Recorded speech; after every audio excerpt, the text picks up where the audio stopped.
കേന്ദ്ര ധനമന്ത്രി നിർമ്മലയക്കൻ കഴിഞ്ഞ ദിവസം പാർലമെന്റിൽ നടത്തിയ വിശ്വഗുരു സ്പെഷ്യൽ പൊക്കിയടി ബജറ്റ് അത് കേട്ടതിന് ശേഷം അതിനെ വിലയിരുത്താനെത്തുകയാണ് ആക്ഷൻ ഹീറോ സുരേഷ് കോഴിയണ്ണ. ബജറ്റ് കേട്ട് പുറത്തിറങ്ങിയതിന് ശേഷം പിന്നീട് നടന്ന ഒരു പൊതുപരിപാടിയിലാണ് ബജറ്റിനെ കുറിച്ച് അദ്ദേഹം വാചാലനായതും തുറന്നടിച്ചതും.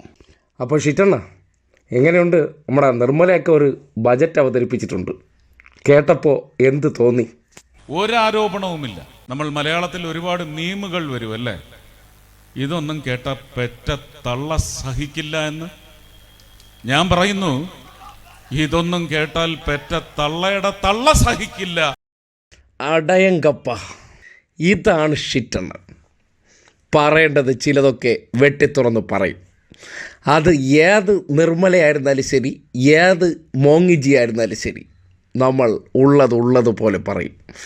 ഈ നാടിന് ഒരു ഗുണവുമില്ലാത്തൊരു ബജറ്റിനെ കുറിച്ച് ഇതല്ലാതെ മറ്റെന്താണ് വെടിപ്പിനുള്ള മറുപടി? രോമമൊക്കെ ഇതാ എണീറ്റ് വരുന്നുണ്ട്.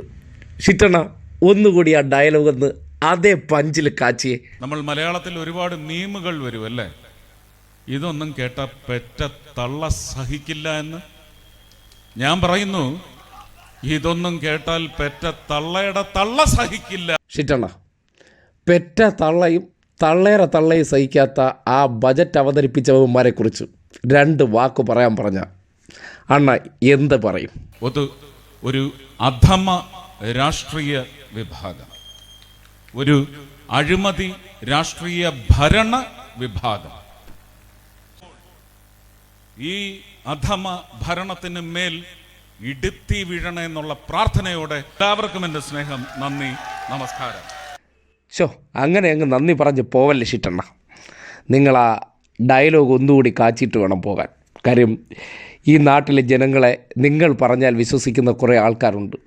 ഇങ്ങനെ ഒരു ഓഞ്ഞ ബജറ്റ് ഈ നാടിന് ഒരു ഗുണവുമില്ലാതെ അവതരിപ്പിച്ചതിനെ സംബന്ധിച്ച് നിങ്ങൾ ആവർത്തിച്ച് പറഞ്ഞാൽ മാത്രമേ ഈ കുറച്ചെങ്കിലും സംഖ്യകൾക്ക് വെളിവുണ്ടാകത്തുള്ളൂ.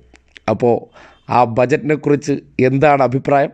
ഒന്ന് നല്ല വെടുപ്പിനും വ്യക്തമായിട്ടും അവരുടെ ചെവിക്കല്ല് പുളക്കണമെന്ന് കേൾപ്പിച്ചു കൊടുത്തേ പൊന്നു ഷിറ്റണ്ണ. കേരളത്തിലെ ജനങ്ങൾ ആരോപണ കൂരമ്പുകളായി എയ്തുകൊണ്ടേയിരിക്കുകയാണ്. നമ്മൾ മലയാളത്തിൽ ഒരുപാട് മീമുകൾ വരുമല്ലേ, ഇതൊന്നും കേട്ട പെറ്റ തള്ള സഹിക്കില്ല എന്ന്. ഞാൻ പറയുന്നു, ഇതൊന്നും കേട്ടാൽ പെറ്റ തള്ളയുടെ തള്ള സഹിക്കില്ല. ഈ അധമ ഭരണത്തിന് മേൽ ഇടുത്തി വീഴണേ എന്നുള്ള പ്രാർത്ഥനയോടെ എല്ലാവർക്കും എൻ്റെ സ്നേഹം, നന്ദി, നമസ്കാരം.